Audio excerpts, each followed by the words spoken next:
très chanceux aujourd'hui. Il y a des gens de l'Orchestre symphonique de Montréal qui sont venus nous visiter. Est-ce que vous êtes prêts à accueillir votre invité?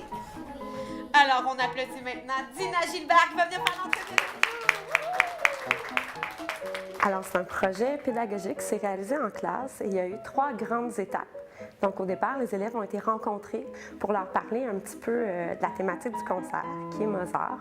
Je suis retournée les voir et là, on a créé une bande dessinée sur Mozart, sur sa musique, sur sa vie, qui ensuite a été exposée lors du concert, où on a exposé toutes les œuvres dans le hall d'entrée et où les élèves ont assisté au concert La magie de Mozart. Donc, vous avez préparé avec M. Mathieu des questions pour Mozart, des questions que vous auriez aimé lui poser s'il avait été avec nous encore aujourd'hui.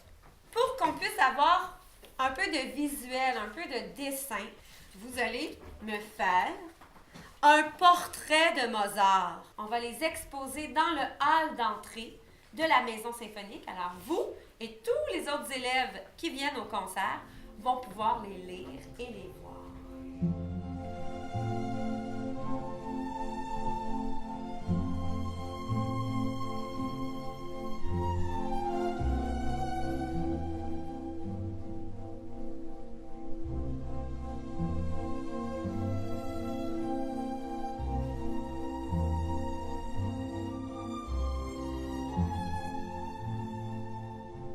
Il y a plusieurs des écoles qui étaient ciblées, qui étaient des écoles qu'on dit défavorisées. Donc, des écoles qui n'ont pas souvent accès à de la musique, encore moins de la musique classique.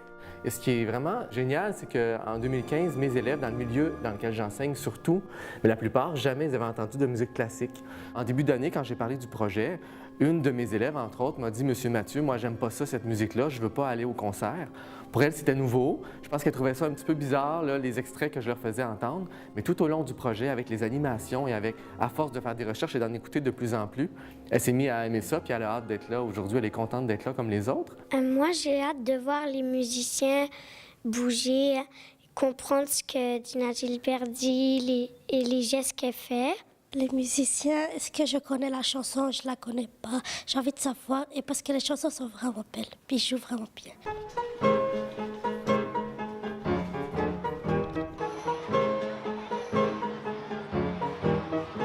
J'ai pris la peine, encore une fois, pour le projet La magie de Mozart, de les attendre à la sortie du concert pour voir un peu comment vous avez trouvé ça, qu'est-ce qui vous a touché. C'est la classe que je reconnais. Oui, c'est Dina!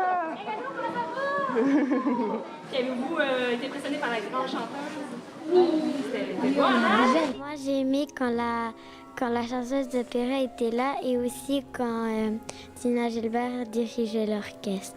Moi, j'ai aimé la musique quand elle regardait le cinéma. L'espèce de pièce avec la fille qui croyait pas que c'était Mozart.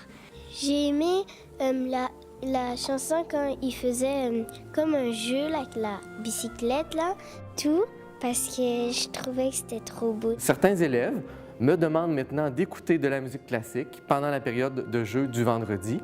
Et je vois que ça les calme. Alors je pense que quand je vais les trouver un peu énervés, je vais mettre un peu de musique classique et ça va les calmer. C'est vraiment une aventure réussie. Ils sont sortis avec le sourire aux lèvres.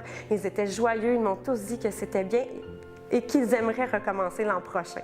Donc ça me touche beaucoup parce que je pense ça veut dire qu'on a réussi à aller là, faire bouger un petit quelque chose dans leur cœur là, avec la musique classique. On a allumé une petite bougie là, dans leur cerveau, puis je pense qu'ils sont restés accrochés. Ils vont vouloir revenir plus tard aussi. Je trouve que pour ce que ça leur apporte au niveau de leur connaissance personnelle, de leur culture personnelle, c'est vraiment un beau cadeau qu'on a eu.